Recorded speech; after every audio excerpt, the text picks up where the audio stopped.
way, you know. So, um, so when it comes to songwriting, that I mean, now that we're talking about songwriting, how do you, where do you start? Because obviously, I mean, you in your past interviews and your workshops, you did explain about, playing in alternate tunings, and then therefore, you play by ear and not, actually by sight or the patterns that you're used to. But I find one problem with alternate tunings is that, over time you kind of get used to, despite the fact that it's in an alternate tuning, you kind of get used to, that how it sounds already. For example, if you tune a guitar to the reptile tuning, then you kind of more or less know where things are, and so then over time the tunings don't work anymore. So what's your approach when it comes to songwriting? Where do you start, assuming someone has like a blank canvas and has no reference whatsoever, and just starting from scratch? Well, I'm finding out this lately. Is that okay? So this is maybe there's a personal side story here. Is the past couple months I've really tried to flesh out my recording rig. I bought new monitors. I bought some Neumann monitors at home. I got my XFX 3 all updated. I've been using that as an interface. I bought a new laptop for recording. I got a bunch of new plugins just to make my home mixes sound better. And I've just tried to use all of that to start to be more creative at home. And it's just been a really concerted effort I've been making to make 2020 a year where I can say that I'm proud of what I've written. I'm proud of being creative. That's where I really want to be. I don't care if it's released. I don't care if it's Periphery or Haunted Shores. I just want to be creative. And sometimes I'll sit and I'll open a Cubase session with no ideas, just no ideas, just to see where it goes. And lately, I'm finding out that that really sucks. Like it's hard to sit down and like tell yourself, I'm gonna write right now. Let's just see what comes out. At least for me right now. Something I've noticed about my playing, where I'm at in my life and career, is if I try to sit down with a completely blank slate and basically like assemble all the circumstances for writing in this really clinical, like robotic way, with a click track and a drum track where I can program drums and just say, okay, now be creative. It doesn't really work right now. It doesn't really yield any good results. And what I found out that's been working for me lately is this thing where I don't push it, like I'll just sit and I'll riff on an acoustic guitar, or I'll find a patch, or I'll find a preset, or I'll make a preset that just sounds good. And I'll play around. I'll mess around for 20, 30 minutes or something like that, maybe even less time, 10 minutes. And then I'll go do something else. And, I'll try my best not to think about it, and enjoy something else. Enjoy, listening to other music. Enjoy, a meal, playing a video game. And I'll come back to it and I'll noodle and just see where it goes without trying to put too much pressure on myself. And for me, it's all about writing that first idea, and that thing tends to hit randomly. You can't really force that most of the time. You take a look at a lot of periphery riffs and ideas and songs that are based around riffs, like real riffs, like a Scarlet or something like that, or It's Only Smiles. Like that's a good example, because I think that's a riff. Both of those songs have pretty easily definable main riffs in them. Those things were not written in front of a computer. Those were written just sort of just jamming around, noodling, and that's the kind of thing that I always love capturing, because it's like striking gold when you can come up with those kinds of things, and very rarely are they ever cultivated directly in front of a computer. In the past, I've had some success writing from scratch in front of a computer, but yeah, right now I'm just I've been having some trouble lately doing it. So I'm not sure if it's the change in the world, like putting more pressure on myself. But that's where I'm at right now, is just trying to put less pressure on myself. And I find that when I do that, I'm able to get more, in touch with that side of my creative voice, if that makes any sense. Okay. Was it the same case with Reptile as well? Because you were also like noodling on the guitar, and then that song just happened. Yeah, same exact principle. It's like I wrote that the first couple riffs of that song with no amp. Like I was in Spain on vacation with my wife and my in-laws, and like I was just messing around with the tuning that I heard that band Sick was using. I didn't have an amp, and I was just like, oh, this sounds cool. You can play A minor chords and have them sound really death metal-y, and yeah, it's just very fluky. Wasn't trying to write. It just sort of came out, and that's the kind of thing that I'm talking about. Is if you adjust your mentality to look at guitar as something fun, sort of use it as an escape, which even though it's my livelihood and it's my career, I'm very thankful for that. But I still try and treat it as an escape. I still try and treat it as something fun, a recreation, something I'm very blessed to have in my hands. And once I sort of adopt that, I can just write freely and noodle with hopefully that kind of thing happening every once in a while. It's hard to force, That's true. I think it's to have that kind of luxury of time to noodle is a privilege, because obviously sometimes it gets a bit frustrating for people who are working, for example, who are not full-time musicians. They don't actually have that sort of luxury of like just noodling all the time. It's like sometimes like like for me, for example, I mean, now I'm fine because like work's just put on hold, but like on like during regular times, all I have is after work or during the weekends. And then sometimes it gets frustrating when you have to force yourself to write something during the weekend, and you have like those 2 days, and you don't get like that full 48 hours. You have errands to run. Perhaps you have like 4 hours, between the days. And when you don't, it gets frustrating when you don't churn out anything by the end of the weekend, and then you feel like you've wasted the weekend. Yeah, I understand. I think a lot of people these days, they tend to associate being creative with being in front of your home recording rig and then writing and then demoing. But for me, I think it should be even simpler than that. Like the idea of being creative is just sitting in front of an amp for 30 minutes and just noodling. Like like have that in mind. Like, like, oh, these notes sound cool together. I wonder where it can go. Like I always have that approach. I don't just think of myself as a shredder or a virtuoso. I just like to write music. I like to write riffs and music. But just having that ability to sit down and not think about like, oh, I want to record this right now. Don't even think about that. Like, that's where I try not to go immediately, like not recording this idea, just see where this goes and see if I can make a riff that would sound cool if I picked it up and, on a practice amp in the living room. Like that to me is that kind of magic where if you come up with a riff, like a real riff that sounds good in whatever context you put it in. That's very true. And then it helps to have like a guitar everywhere you go. Then like just sitting down, you just pick up one and then you just start playing. And then I seriously carry guitars around the house with me. I really, yeah. Oh, that's kind of cool to know. Yeah, well, unfortunately, like in most cases, we don't have that. Paul wouldn't send us that many guitars, so we don't have that kind of luxury.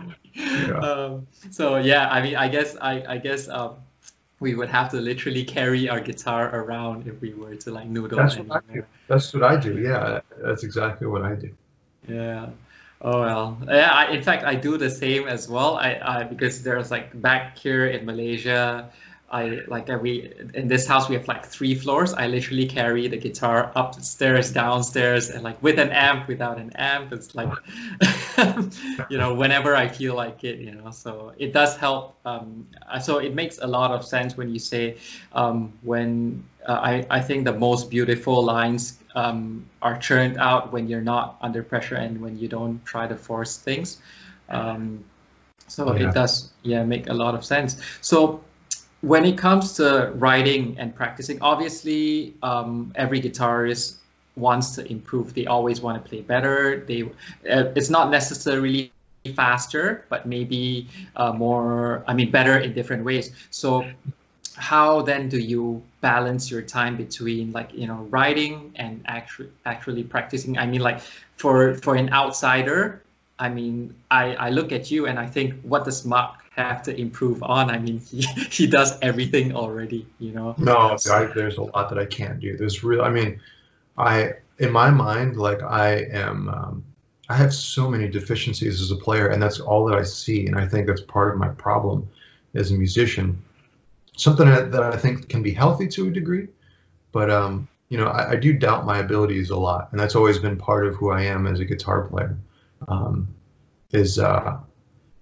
Like having insecurities and flaws as a guitar player, I think it's natural. We all have those things. Would be like, oh man, like I can't alternate pick, or I can't economy pick, or sweep pick, or my vibrato sucks. Like I still don't think that my vibrato is that great, but it's something that I'm always thinking about. I'm always conscious of it, like working on it, and just trying to make sure that I don't sound embarrassing compared to my bandmates.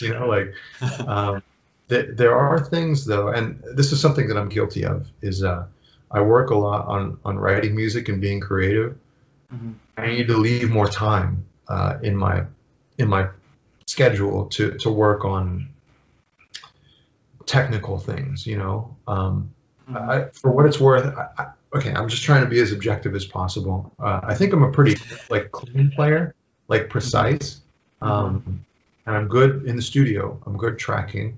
I'm a creative, so I love writing music, but I also, looking at sort of the technical side of my playing is, I look at a lot of real shredders, like a Jason Richardson, mm-hmm. or freaking like Jeff Loomis, or or the Animals as Leaders guys, or something like that. And you could put me and my family at gunpoint, and I could never play any of that stuff to save my life, And I know it's that kind of music is of a certain technical level that's mm-hmm.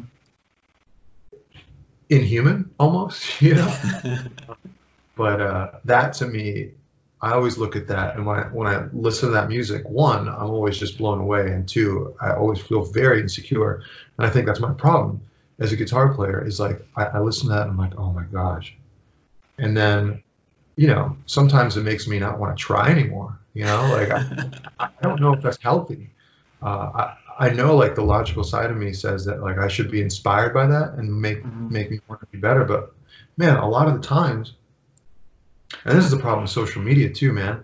I've been trying to spend a little bit less time on social media because I'll hear a player like Rick Graham, Rick Graham, mm-hmm. like Mateo Sasato, or Wes Hauck or somebody like that. I'll hear them play and I'll be like, oh my God, why do I even try? Why do I post my little crappy Instagram videos of me playing a clean delay riff when you scroll down 2 videos and you see Rick Graham just blazing on the fretboard, and I just feel very, very shitty about my playing.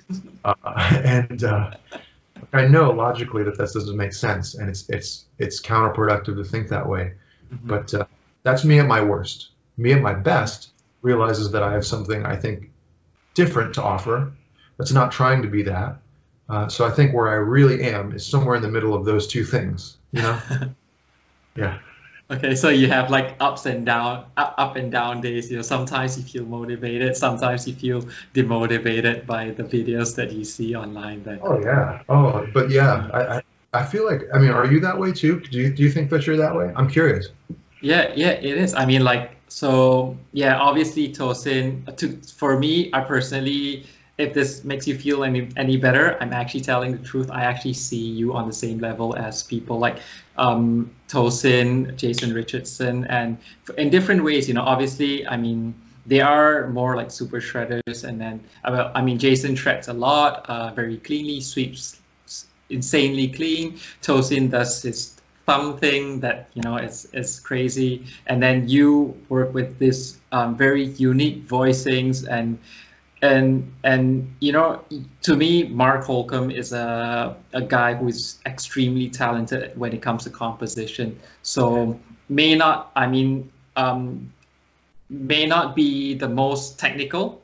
I mean, but then I think writing music isn't just about being technical. It's about writing what touches you emotionally. And then I think in that sense, you've really done, I mean, you're like that top-notch level. I mean, because obviously when it comes to people like Tosin, I've got nothing but respect for that guy. But then I think it's a fact that more guitarists would appreciate his style of playing as compared to your style, where guitarists enjoy, and also people who don't play any instruments enjoy as well, because it's more what you feel and what you hear. And Tosin takes a different approach where it's a bit more technical, and I think it's a fact that more guitarists would be drawn to that, and people who don't actually play the guitar may have difficulty connecting with Tosin's music, if you get what I mean. Yeah. But with Periphery, it's a different story. Regardless of whether someone plays the guitar or not, they love you guys. And I think, so if you ever feel like you're, any level below them, as a fan, I'm telling you, seriously, you're not. Seriously, you're not. Thank you. I appreciate the kind words, and I do on my best days. Everything you're saying, I think is true. On my best days, I know that. Like, just I know that, like, everybody does their own different, unique thing. Like I love Metallica. I love Animals as leaders. Can Metallica, like, are they as good guitar players as Animals as leaders? No. It's like it's completely different styles of music, and it's just each style of music has its own demand of technicality, and whatever suits that type of music is what's appropriate. And on my best days, I know that. But like, yeah. So that if you were to like live in a totally unrealistic world, what then would you think the perfect practice routine should be like? I mean, what's the sweet spot when it comes to the achieving balance between composing and practicing? What do you think should be the sweet spot? Taking ideas, or no, deriving ideas from new techniques learned, and this is something that I think I did in the mid 2000s a lot. Like, I'm talking like 15, 16 years ago at this point. But like, for instance, when I started using these different chord shapes and started changing the way I played, I would take these techniques, I would take, ways that I was optimizing my performance, the way I played, and then adopt them creatively and start to use them all over the place. You can look at, speaking of Animals as leaders, and this is something I love about Tosin and Javier, but when they started, I forget how many albums ago, they started using that thumb technique. And I remember seeing them, like, backstage when we would tour and play shows together, like that they would be just messing around like that, and I would hear that and I'd be like, damn, it sounds so cool. And I think they had maybe 1 or 2 songs where they would use it, but now if you hear new Animals leaders music, it's all about that. It's all about that. And I think that that's so cool, because they took this really alien type of technique that literally nobody else is doing. Not only is nobody else doing it, nobody else can do it like them. That's true. Like, nobody else can do that. So they're taking this really specific thing, something that's specific to them only, and then they're turning it into this, like, just awesome creative tool. So that to me is the perfect balance, where you're taking these tools and then you're being creative with the tools. Okay, that's a very good point there then. So if that's the case, then it's, I think, like what a lot of people say, the best way to practice and also write songs is to write songs that require practice, you know. So then you're kind of doing both at the same time. Exactly, exactly. Well said. Nice, nice, nice. Yeah, phenomenal guitarists like yeah, Javier and Tosin. I mean, every time I watch them play, I feel like selling my guitar. So I'd be like, yeah, I should go on eBay and just click sell. You know? In fact, like Tosin was the guitarist that kind of got me into 8 strings. I mean, like I didn't know why I needed an 8 string, but then like when I saw Tosin have this 8 string, I'm like, yeah, I have to have that. You know?